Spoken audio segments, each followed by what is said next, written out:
So yeah, we describe ourselves as intersectional gamers, Hannah, which is so that we include all types of gaming, whether it be computer games or board games. But again, like, even the board games were Gareth's thing. Like, we would do all of that. We loved it. And we'd just sit there going, oh, great, Monopoly again, Scrabble, woo!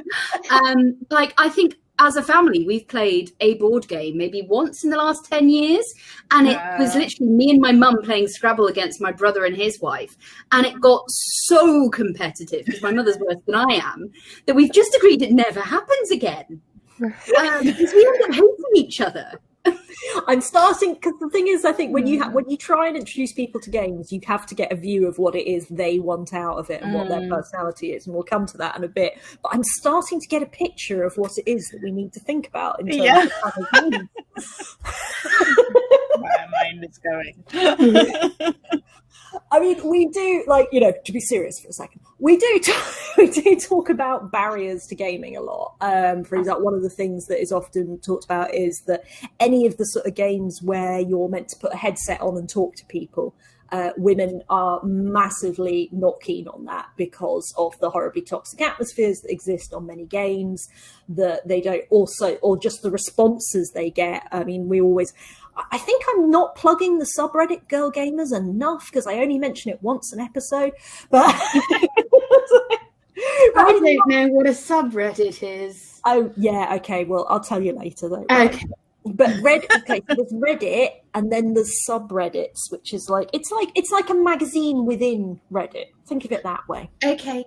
I actually opened Reddit for the first time last week. It was very exciting. Was it because I sent you a link from Reddit? Yes. Well, it might be. But yeah, so this is a brilliant subreddit where women talk about gaming, and the most common thread topic is, I just turned my mic on and said something to my team, because a lot of these games depend on doing cooperative teamwork and sort of say, you go over there, you go and get that guy. And she was like, oh, this is why I never turn my mic on, because suddenly everyone's like, it's a girl! It's a girl! And one of the things that's fascinating to me as we've been talking about this is that there are loads of women in gaming. They just don't want to turn their microphones on because they're too terrified of the shit that they will get. And so, yeah, I didn't really have a question for you, Hannah, but I was kind of like, but I mean, you are probably the least likely to have felt this was a barrier to you getting into gaming, but does it worry you? I don't like talking to strangers, which I know it always surprises people, because my job is literally meeting a new stranger every 10 minutes. But I think it's possibly a slightly ADHD masky thing. It's possibly that is my work mode. And, you know, politics is my work mode, giving talks is my work mode. And actually, the second I'm not in that mode, I hate small talk. I find meeting new people absolutely terrifying. Like, this is okay because I'm in work mode in my brain, so I can, like, make it okay. And actually, I kind of vaguely know Jem, and I've seen Alex before. So this is all kind of fine. You all seem lovely. And Caroline, let's just not go there. But, like, I think I'm not so fussed about men being assholes online necessarily, because frankly, I get yelled at by people every day. Like, that's a kind of an occupational hazard. I think it's more that talking to strangers is like the least relaxing thing I can think of. So I just don't want to. Yeah. No, and we talked about that a lot. Like, sort of like, Alex, you don't play any online games like not this at all. I hate it too. And there's plenty of games where you don't have to talk to anyone, so I play a lot of those. Okay, I'm feeling better about this already. Yeah. There are plenty of games where you can talk to people if you want to, but you can also not talk to people if you don't want to, which I think that's where I'm kind of liars. I like the fact that if I want to play with some people I know, or my partner, or any of that sort of stuff, then like we can do that. But Jem, you have the background of having been in a game. Yeah. Well, to be fair, to be really honest, I met my two husbands, my last one and my current one, online, and I met in games, not dating apps, and I also met my all of my previous boyfriends actually online. So I've met I met some people in school. I mean, that in itself is an amazing marketing thing. We should be like, guys, genuinely, have you seen how sure I awful would it is necessarily when recommend London's it like as a dating app. But to me,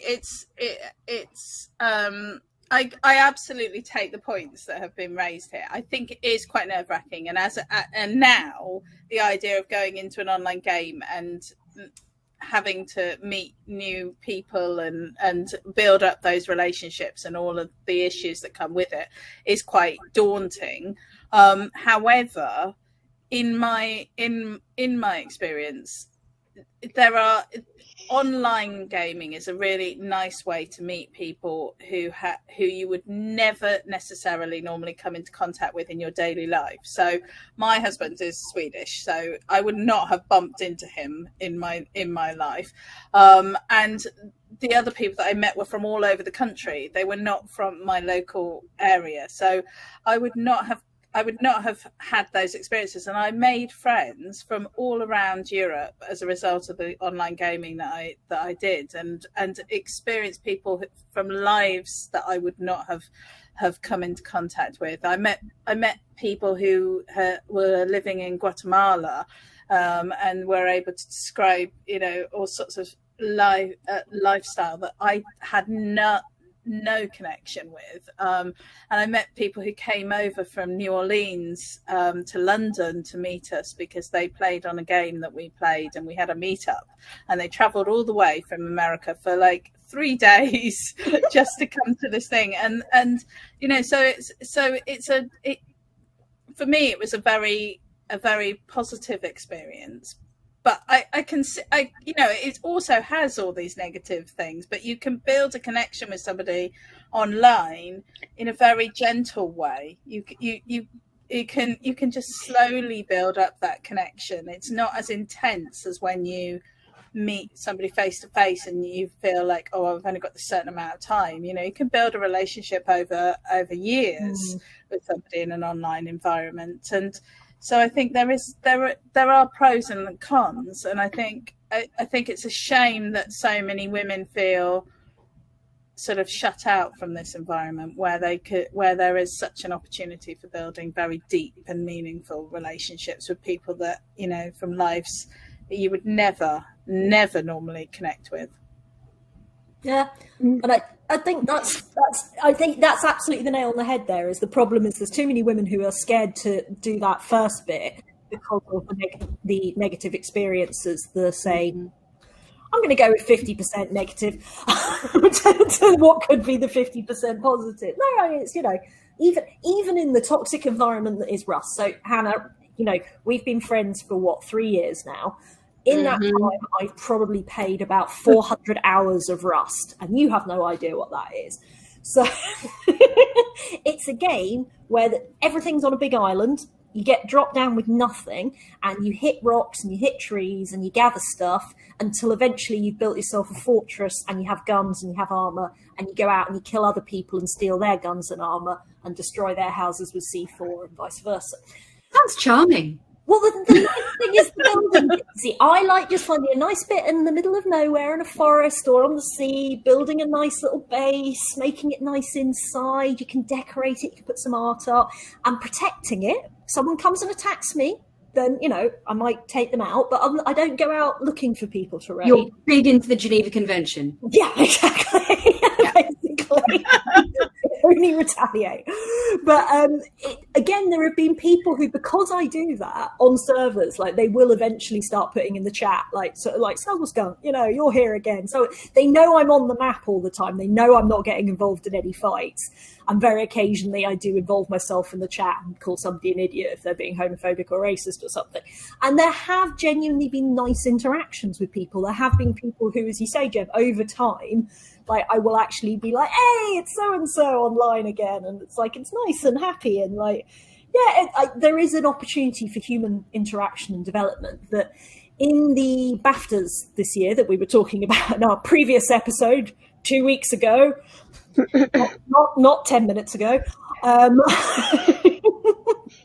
But the gaming BAFTAs, one of the big themes of it was how so many people had turned to gaming during the pandemic as a way to connect with other people, as a way to bring people together, people celebrating New Year's Eve on Animal Crossing together, which I'm so happy now, Jem, that I found out you did that. I have photos to prove it. I will share them with you. So, Hannah, I'm going to show you Jem's house on Animal Crossing because I have that picture available. Jem sitting in her little house in Animal Crossing. So Jem just like me, doesn't it? Jem will have chosen that wallpaper, that sofa, that furniture. I love the effort you've put Tarot in. set. Like, you've got some candles which are presumably scented, you've got a diffuser which is putting out scent, and then you've got the reed diffuser, which, given you can't smell any of this, I'm loving that level of dedication. I actually have very similar. I've got an aroma pot and the reed diffuser in my Animal Crossing house as well. But you know, Hannah, as somebody who takes a lot of interest in designing a house, Animal Crossing is basically like a less hard-working way of redesigning your own cottage. Yes, but to counter that, I get to play with actual power tools. Which terrifies no one, given my propensity to play.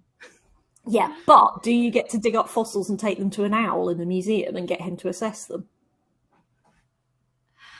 I mean, I am in quite rural Yorkshire, so I don't think we've that place just yet. Ha ha. Let's not be rude about that was Yorkshire. a very left of field question there. Yeah. You can always tell it's the second show we've recorded, as I lose it a bit by the second. Sorry. I've stuck to my 2 beer limit, so it's fine.